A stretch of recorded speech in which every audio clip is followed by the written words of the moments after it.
Hi, this is Ravi.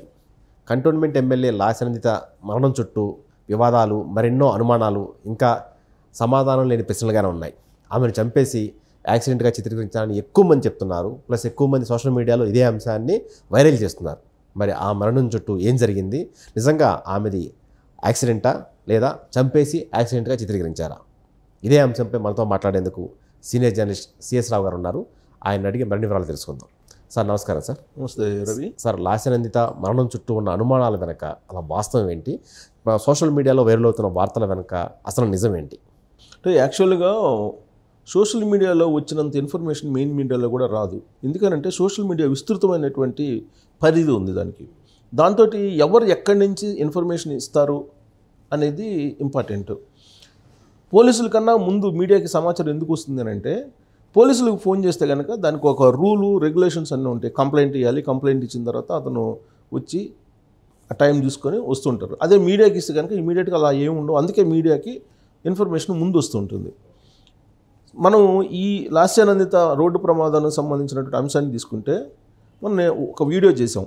ఒక video చేస్తే దాంట్లో వచ్చినటువంటి కామెంట్స్ అన్నీ కనుక చూస్తే, పోలీసులు ఎగ్జాక్ట్గా ఎలా ఇన్వెస్టిగేషన్ స్టార్ట్ చేయాలి, ఇన్వెస్టిగేషన్ ఏ వైపు నుంచి స్టార్ట్ చేయాలి, తర్వాత క్లూస్, ఎన్ని రకాల క్లూస్ ఉన్నాయి, ఇవన్నీ కూడా పోలీసులకి ఒక ఇన్పుట్స్గా పనికి వస్తాయి.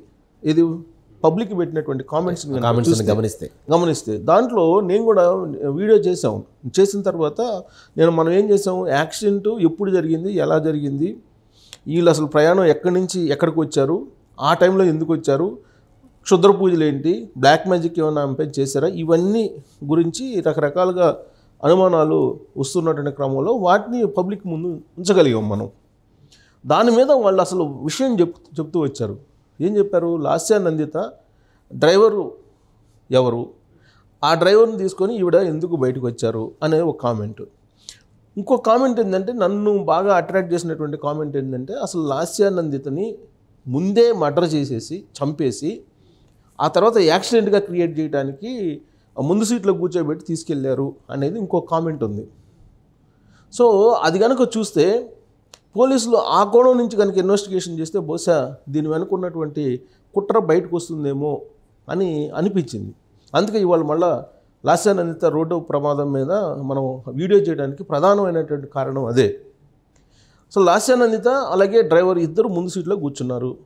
ఇది పోలీసులు చెప్తున్నటువంటి వర్షను. ఔటర్ రింగ్ రోడ్లో అది డివైడర్కి గుద్దుకొని వాళ్ళు ఆ లాస్యానందిత చనిపోయిందని చెప్పి చెప్తున్నారు.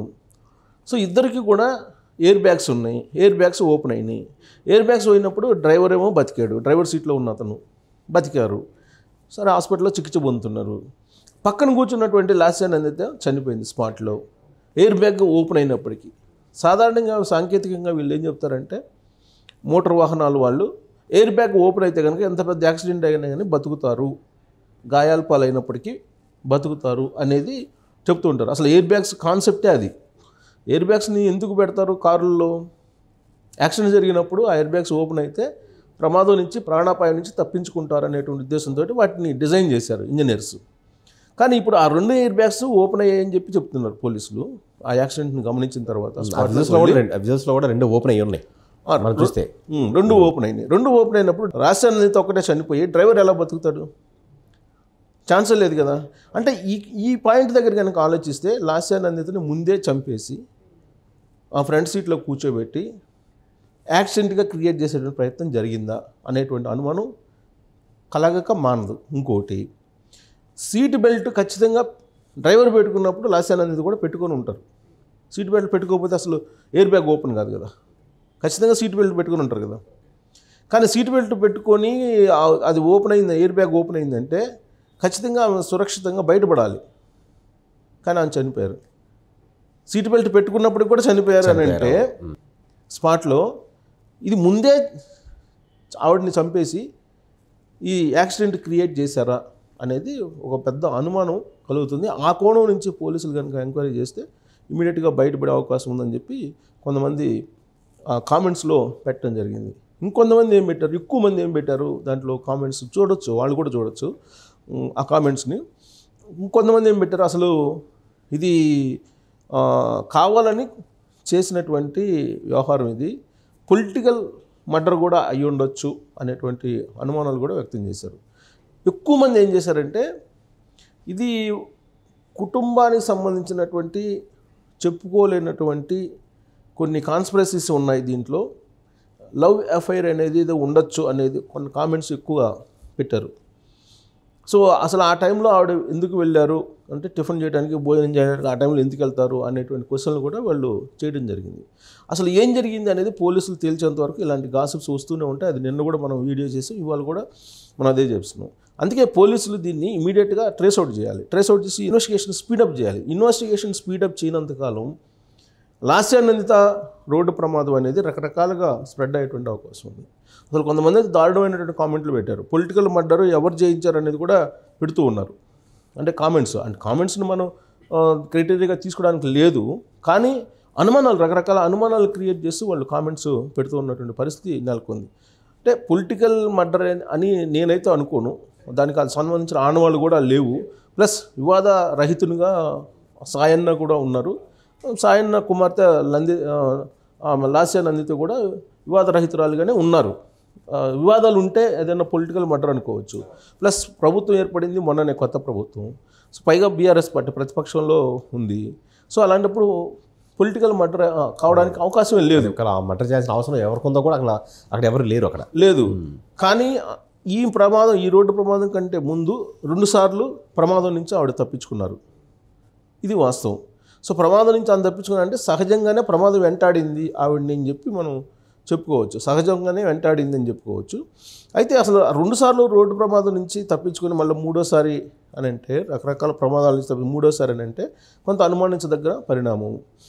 ఆ పెట్టినటువంటి కామెంట్ మొత్తంలో కూడా అనుమానించదగ్గింది, ఇన్వెస్టిగేషన్ చేయదగినటువంటి కోణం ఏంటంటే చంపేసి ఈ యాక్సిడెంట్ని క్రియేట్ చేశారా, చంపేసి యాక్సిడెంట్ చేయించారా, యాక్సిడెంట్ లాగా దాన్ని క్రియేట్ చేసేదానికి ప్రయత్నం చేశారా అనేటువంటి అనుమానం అయితే డెఫినెట్గా ఉంది. ఆ కోణం నుంచి పోలీసులు ఎంక్వైరీ చేయాల్సినటువంటి అవసరం కూడా ఉందనిపిస్తుంది అది చూస్తే కనుక. ఎందుకంటే ఇప్పటివరకు పోలీసులు ఒక ట్రక్కుని గుద్దబోయారు, ఒక లారీని పక్కొచ్చారని చెప్పి చెప్తున్నారు. బట్ దానికి సంబంధించినటువంటి ట్రేస్ అవుట్ ఇంతవరకు చేయాలి. ఆ ట్రక్ ఎవరిది కూడా తెలియదు. మరి ఆ ట్రక్ ఎవరిది అని అంటే అదేమన్నా పెద్ద కాంట్రాక్టర్దా అంటే పెద్ద పెద్ద కాంట్రాక్టులు చేస్తుంటారు కదా, ప్రాజెక్టులు చేస్తుంటారు. ప్రాజెక్టులు చేసేటువంటి కాంట్రాక్ట్ గ్రావెల్ దోలేటువంటి లారీనా, అసలు ఏంటి అది, అసలు ఎందుకు దాన్ని దాచిపెడుతున్నారు, దాన్ని ట్రేస్ అవుట్ చేయాలి కదా, ట్రేస్ అవుట్ చేసి అది సీసీ కెమెరాల్లో చూపించాలి కదా, చూపించాలని బాధ్యత ఉంది కదా. అది కనుక ఓపెన్ చేస్తే నిజంగానే అది యాక్సిడెంట్ ఎలా అయింది అనేది వీళ్ళు వివరిస్తే కనుక నమ్ముతారు. అలా కాకపోతే కనుక ఇలాంటి అనుమానాలు డెఫినెట్గా వస్తాయి. ప్లస్ కుటుంబ వ్యవహారాలు దీంట్లో బాగా ఉన్నాయి అనేది కూడా వినిపిస్తుంది. ఈ ప్రమాదానికి సంబంధించి కానీ ఆవిడ అంతకు ముందు రోజు సంగారెడ్డికి వెళ్ళడం, ఆ సంగారెడ్డికి వెళ్ళి ఏదో పూజలు చేయడం, వీటన్నిటికి సంబంధించిన వివరాలు వాళ్ళు చెప్పాలి. ఎవరు చెప్పట్లేదు. ఒకటి, ఇప్పుడు హాస్పిటల్లో ఉన్న అతను కూడా నోరు విప్పట్ల, హాస్పిటల్లో చికిత్స పొందుతున్నాడు. ఆ డ్రైవర్ స్థానంలో ఉన్న అతను అసలు పిఏ ఏమయ్యాడు, గన్మెన్ ఏమయ్యాడు, అసలు దీని అంతటికి కూడా మొత్తం ఒక పజిల్ లాగా ఉంది లాస్యానందిత రోడ్డు ప్రమాదం అనేది. ఈ పజిల్ని కనుక విప్పకపోతే కనుక రకరకాల కామెంట్స్ వస్తూ ఉంటాయి, రకరకాల అపోహలు వస్తూ ఉంటాయి, రకరకాల గాసిప్స్ కూడా వస్తూ ఉంటాయి. బికాస్ ఆమె ఎమ్మెల్యే కాబట్టి సాధారణంగా ఫ్యామిలీ అయితే ఇంత క్యూరియాసిటీ ఉండేది కాదు. పోలీసులు కూడా ఇన్వెస్టిగేషన్ స్పీడ్గా చేసి దాన్ని తేల్చేసి ఉండేవాళ్ళు. బట్ పోలీసులు కూడా స్లోగా ఉన్నారు అనేటువంటి అనుమానం కూడా వస్తుంది. అసలు ఎందుకు ఉన్నారు పోలీసులు ఇన్వెస్టిగేషన్ స్పీడప్ చేయకుండా అనేది? సాధారణంగా ఏదైనా ఒక ఇన్సిడెంట్ జరిగినప్పుడు డే టు డే అప్డేట్స్ ఇస్తూ ఉంటారు, ఏదో ఒక రకం అప్డేట్స్ ఇస్తూ ఉంటారు, ప్లస్ దాన్ని ట్రేస్ అవుట్ చేసేస్తారు ఇమీడియట్గా. కానీ పోలీసులు కూడా కొంత జాప్యం చేయటం అనేది కూడా మరిన్ని అనుమానాలకు తావిస్తుంది. సో చంపేసి రోడ్డు ప్రమాదంగా చిత్రీకరించేటువంటి ప్రయత్నం చేశారా అనేటువంటి కోణానికి మాత్రం క్లారిటీ పోలీసులు ఇవ్వాలి. ఆ కోణం నుంచి ఇన్వెస్టిగేషన్ చేస్తే ఏమన్నా దీనికి ఈ మొత్తం ఎపిసోడ్కి ఫుల్ స్టాప్ పడుతుందేమో చూడాలి. ఎమ్మెల్యే లాస్యానందిత మరణం వెనుకొన్న అనుమానాల్ని పోలీసులు ఖచ్చితంగా నివృత్తి చేయాలి. లేదంటే అప్పటి వరకు సోషల్ మీడియాలో రకరకాల వదంతులు, అనుమానాలు ప్లస్ ఏమన్నా ఇలాంటివన్నీ వచ్చే అవకాశం ఉంది. Thank you.